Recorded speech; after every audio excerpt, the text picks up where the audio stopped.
तो अगर 2026 में अपने YouTube चैनल को सच में ग्रो करना है तो ये बातें सीधे आपके काम आने वाली हैं। देखिए, YouTube का ना पूरा खेल ही बदल चुका है और आज हम उन्हीं नए नियमों को समझने वाले हैं जो 4 सफल चैनल्स चलाने के 5 साल के तजुर्बे पर टिके हैं। चलिए सीधे मुद्दे पर आते हैं। कभी ये सोचा है कि जिन टिप्स और ट्रिक्स को ग्रोथ का मंत्र मानकर चल रहे थे, कहीं वही तो चैनल की रफ्तार पर ब्रेक नहीं लगा रही? हो सकता है।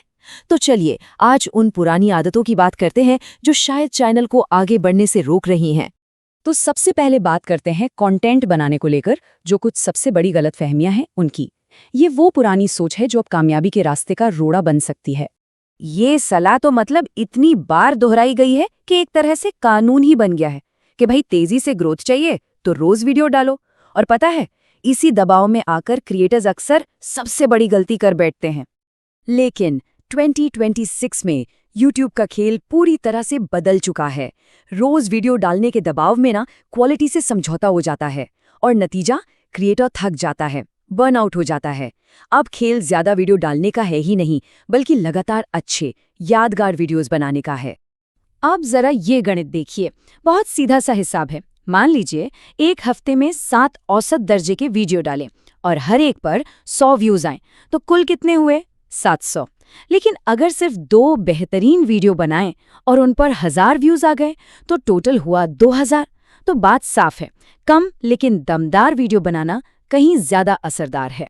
अच्छा, एक और बहुत बड़ा मिथक कि जितनी लंबी वीडियो उतना ज्यादा वॉच टाइम। 20-30 मिनट की वीडियो बनाओ और चैनल रॉकेट की तरह उड़ जाएगा। सुनने में तो ये बात बहुत अच्छी लगती है, पर यही सोच आपके चैनल को जमीन पर ला सकती है। ये स्लाइड दिखाती है कि रिटेंशन का प्रतिशत कुल मिनटों से ज्यादा जरूरी क्यों है।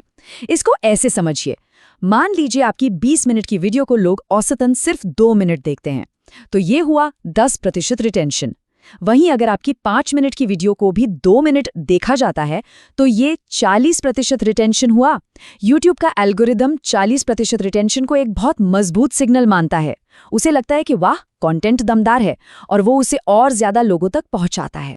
अच्छा, एक और बात जो अक्सर कही जाती है कि एक टॉपिक पकड़ लो और बस उसी पर टिके रहो। देखिए, ये सलाह कुछ हद तक तो ठीक है, लेकिन खास तौर पर नए क्रिएटर्स के लिए ये एक जाल भी हो सकती है जो उनकी ग्रोथ को शुरुआत में ही रोक दे।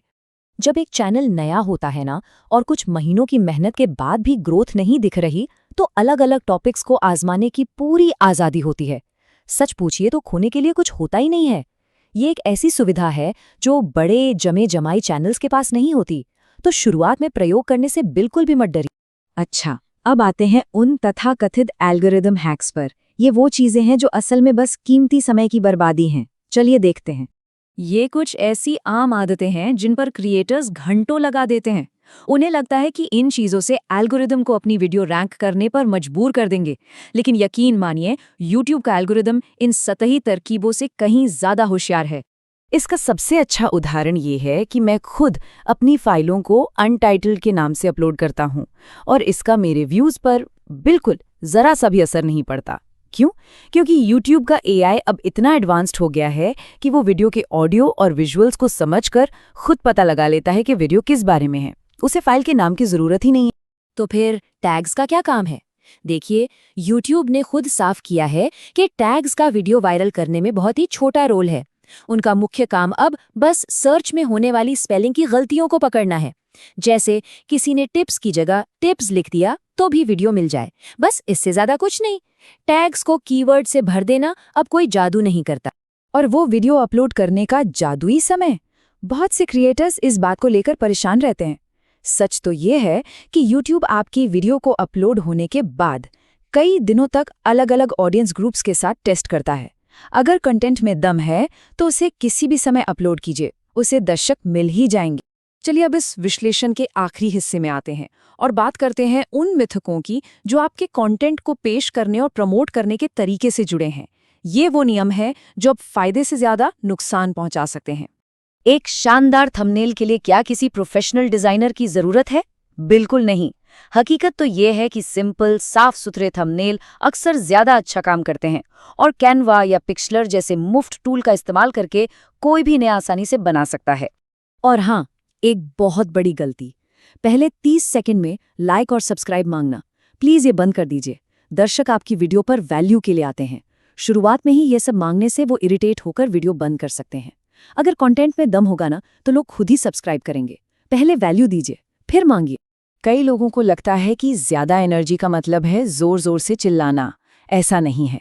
असल में आपकी स्वाभाविक आवाज और अच्छी कहानी कहने की कला ही दर्शकों को बांधे रखने के लिए काफी है। आपका असली अंदाज ही आपकी सबसे बड़ी ताकत है, कोई बनावटीपन नहीं। और अब नए क्रिएटर्स की नंबर 1 गलती। ये सुनने में शायद बहुत अजीब लगे, लेकिन वो गलती है अपने वीडियोस दोस्तों और परिवार के साथ शेयर करना। जी हाँ, ये मदद करने के बजाय आपके चैनल को शुरू होने से पहले ही डुबो सकता है। इसके पीछे का कारण है एवरेज व्यू ड्यूरेशन नाम का एक मेट्रिक। जब आपके दोस्त, जिन्हें उस टॉपिक में कोई दिलचस्पी नहीं है, वीडियो को 10 सेकंड देखकर बंद कर देते हैं, तो ये मेट्रिक बुरी तरह गिर जाता है।